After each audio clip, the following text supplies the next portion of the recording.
পশ্চিমবঙ্গ, ভারত থেকে। আমার প্রশ্ন হচ্ছে, কোথায় আপনার ভাই মোহাম্মদ নায়েক? আমি উনাকে খুব মিস করি। এবং কোথায় আপনার মা?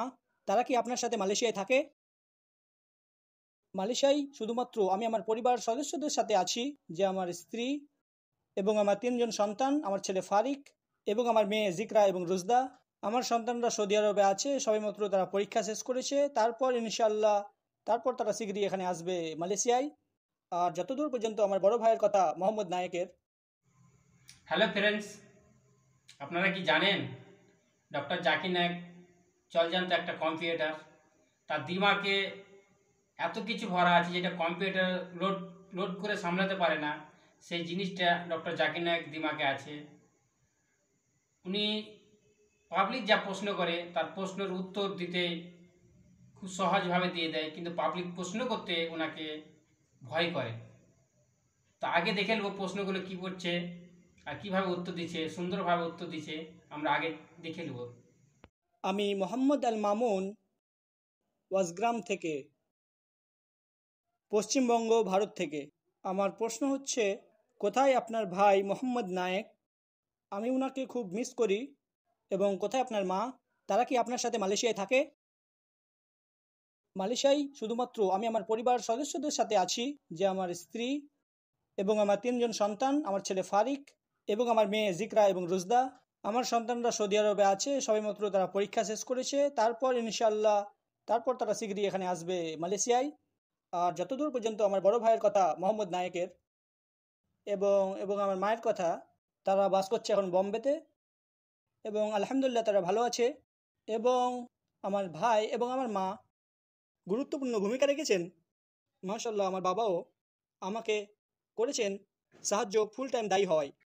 আমার পিতামাতা মাশাআল্লাহ আমাকে সাপোর্ট করেছেন এবং তারা সমর্থ দিয়েছেন আমার প্রেশার ছাড়াই একজন মেডিকেল ডাক্তার থেকে। এবং তারা সাহায্য করেছেন পরিবর্তন হওয়ায় একজন শরীরের ডাক্তার থেকে একজন আত্মার ডাক্তারে। শুধুমাত্র তারা আমাকে আর্থিকভাবে শুধু সাহায্য করেনি, তারা নৈতিকভাবে এমনকি আধ্যাত্মিকভাবেও সাহায্য করেছেন। এবং আমার ভাই ডক্টর মোহাম্মদ নায়েক, মাশাআল্লাহ, তিনি ছিলেন একজন বড় সমর্থক। এবং আপনারা দেখেন যে সমস্ত আগের ভিডিও, বেশিরভাগ আগের ভিডিওগুলো যখন আমি শুরু করেছিলাম দাওয়া 90 সালের দিকে, 1990 সালে, তখন থেকে নিয়ে 2010-15 পর্যন্ত, এবং আপনারা বেশিরভাগ ক্ষেত্রেই মাশাআল্লাহ দেখতে পাচ্ছেন তিনি ছিলেন কম্পেয়ার বা এমসি, মাস্টার অফ সেরিমনি, বা ছিলেন চেয়ারপারসন। এবং মাশাআল্লাহ আল্লাহ ওনাকে দিয়েছেন আদারওয়েটিক স্কিল। এবং আপনি যদি দেখেন ওনার ব্যাকগ্রাউন্ড, তিনি ছিলেন নেতা ছাত্রদের মধ্যে ওনার কলেজে। এবং তিনি ছিলেন একজন বক্তা। কিন্তু আমি ছিলাম একজন তোতলা আমার ব্যাকগ্রাউন্ড দেখলে, যেটা আমাকে মনে করায় মুসা আলাইহিস সালামের একটি দোয়া, যেখানে মুসা আলাইহিস সালাম সাহায্য চেয়েছেন আল্লাহর কাছে, যে যেহেতু উনি ছিলেন একজন তোতলা, আমাকে দিন আমার ভাইকে সঙ্গী হিসাবে। এবং একইভাবে আমার ভাই ডক্টর মোহাম্মদ নায়েক, এবং আমি সত্যি প্রশংসা করি উনার, যে আমাকে প্রথম দিকে তিনি সাপোর্ট করেছিলেন এবং এমনকি পরে এবং এখন পর্যন্ত মাশাআল্লাহ। এবং তিনি ছিলেন একজন ভালো বক্তা, কিন্তু আমি ছিলাম তোতলা। লোকজন ভাবতো যে উনি আমার ছোট ভাই, কিন্তু আসলে আমি ছোট। তিনি 5 বছর আমার থেকে বড় এবং তিনি বলেছিলেন যে আমি আমার পেশা চালিয়ে যেতে পারি। তিনি আমাদের বাবার ব্যবসা পরিচালনা করবেন এবং এবং পার্ট টাইম হিসাবে আমার কাছে আসতেন আমার লেকচারের সময়। আল্লাহ ওনাকে সুস্থ রাখুক। এবং একটি প্রধান কাজ তিনি যা করছেন, আমার পিতামাতার যত্ন নিচ্ছেন। আর যেহেতু উনি বাবা মার সেবা করছেন, ফলে আমার সাহায্য হয়েছে হিজরত করাই ভারতের বাইরে মালয়েশিয়ায়। আর নইলে এটা মুশকিল হয়ে যেত, বা এটা হওয়া সম্ভব হতো না। আল্লাহ ওনাকে পুরস্কৃত করুক।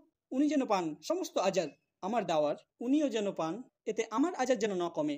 ইনশাল্লাহ তিনিও পাবেন সমস্ত সওয়াব আমার দাওয়ার, কারণ উনি পিলার হয়ে দাঁড়িয়েছিলেন আমার দাওয়া ফিল্ডের জন্য।